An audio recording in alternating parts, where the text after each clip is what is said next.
Hi, good evening to all.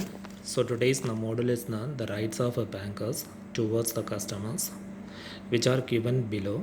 The first right is right of lien. The term liens now we can understand through an example. Whenever we go to the watch company for repairing our watch, we will hand over our watch to the company person and will collect it the next day along with the service charge. Until we pay the service charge, the watch remains with the watch person, the watch company person, because he has the right to possess that watch. Once we have paid the service charge, the company person will return our watch.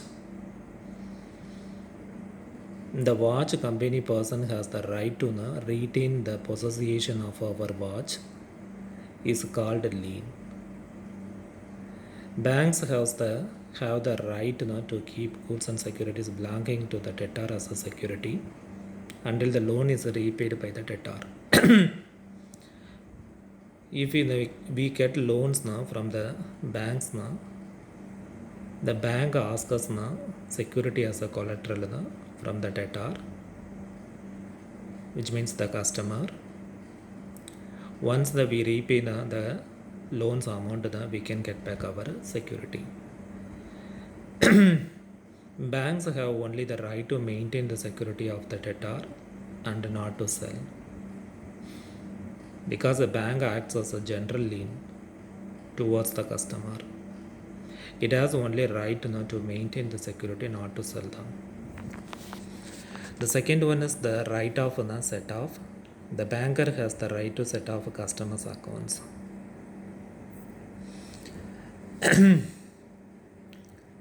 Banks can merge a couple of accounts which one in the name of the customer and set off the debit balance in one account with a credit balance in the other, provided the funds belong to the customer. The customer gets two loans from the bank. He has two accounts in the bank with a similar nature. The one loan he paid, the another one is not paid, another one did not pay. That time the banker will adjust the payment through the second account.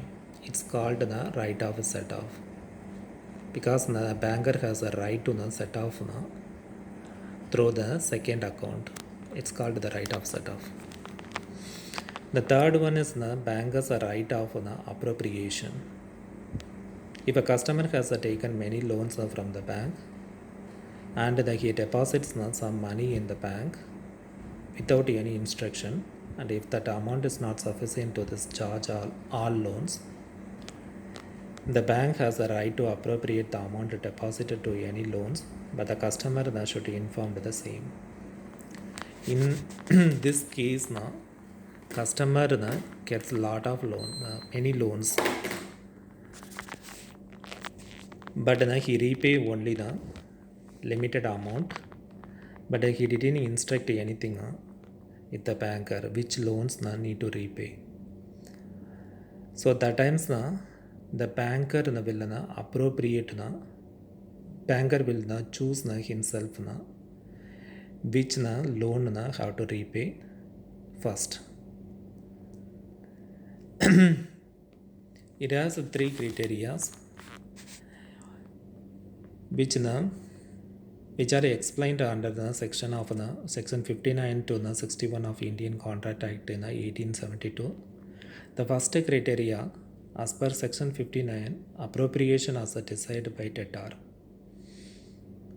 Debtor will explain to the creditor which loan has to repay first, which loan has to adjust first. The second criteria is section 60, appropriation by creditor. If a debtor fails to inform anything to the creditor takes the decision himself which loan has to adjust first. The third criteria, section 61, appropriation towards debts in order of time. If a debtor or a creditor fails to inform anything,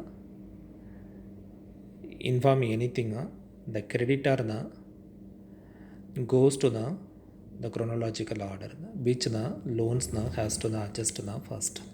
It's also called as Clayton's rule. The fourth right is the right to charge interest. As a creditor, a banker has the right to charge interest on the loans and advances sanctioned to customers. The bank gets interest